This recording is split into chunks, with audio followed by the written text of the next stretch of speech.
আমাদের পানি যে পাশে জায়গা জমি আবাদ করছি আমি ৫-৭টা কামলা নিয়ে আবাদ করছি, সব ডুবে গেছে, মাটি দিয়ে তলায় গেছে।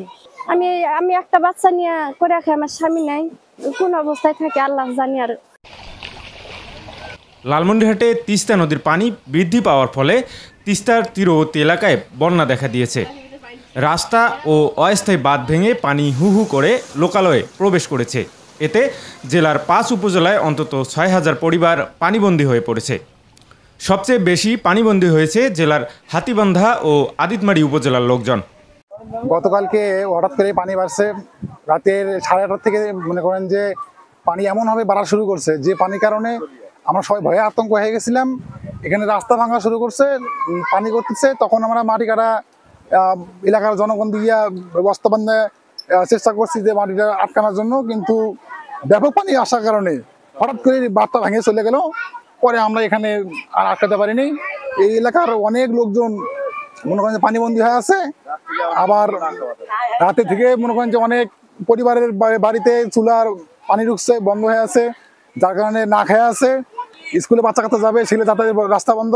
তবে বুধবার সকাল থেকে পানি বিপদসীমার নিচ দিয়ে প্রবাহিত হচ্ছে। পানি কমলেও নদী ভাঙ্গন বেড়ে গেছে। এর আগে মঙ্গলবার রাত 12টায় তিস্তা নদীর পানি দোয়ানি পয়েন্টে বিপদসীমার 7 সেন্টিমিটার উপর দিয়ে প্রবাহিত হয়। পানি বাড়তে থাকায় তিস্তা ব্যারেজের 44টি জলকপাট খুলে দেওয়া হয়েছে। পানি বৃদ্ধির ফলে তিস্তার তীরবর্তী জেলার পাটগ্রাম, হাতীবান্ধা, কালীগঞ্জ, আদিতমারি ও সদর উপজেলায় অন্তত ৬,০০০ পরিবার পানিবন্দী হয়ে পড়ে।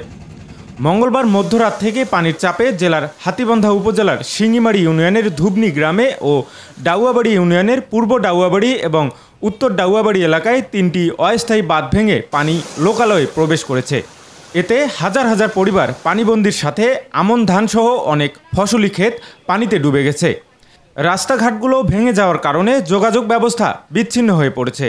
আমি অনুরোধ করছি সরকার, প্রধান উপদেষ্টা সহ সকল অঞ্চলে সকল মানুষকে, সকল দানবীরকে এলাকায় এসে সহযোগিতা করে আমরা এখনো যে প্রোটেক্ট দিতে পারি, হয়তোবা অনেকের জীবনযাত্রা স্বাভাবিক হবে এবং মানুষ মৃত্যুর হাত থেকে বাঁচবে এবং ক্ষয়ক্ষতির হাত থেকে বাঁচবে। কিছু ক্ষতিগ্রস্ত রাস্তা পরিদর্শন করলাম এবং কিছু বাড়ি ঘরের নিচু এলাকায় পানিমগ্ন হয়েছে। এই সমস্ত লোকগুলার এখন মানে ইনস্ট্যান্ট বলতে তাদের কিছু জরুরি শুকনা খাদ্য সহায়তা দরকার এবং যেগুলো রাস্তা ক্ষতিগ্রস্ত হয়েছে এগুলো অতি সত্বর মেরামত করা দরকার, যাতে করে পরবর্তীতে এই বন্যা হলে আবার এদিক দিয়ে পানি প্রবেশ করতে না পারে এবং আমাদের যে স্থানীয় জনগণ আছে এই জনগণ যাতে চলাচলের সুবিধা হয়, এই জন্য ক্ষতিগ্রস্ত রাস্তাগুলো দ্রুত মেরামত করা প্রয়োজন বলে আমি মনে করছি।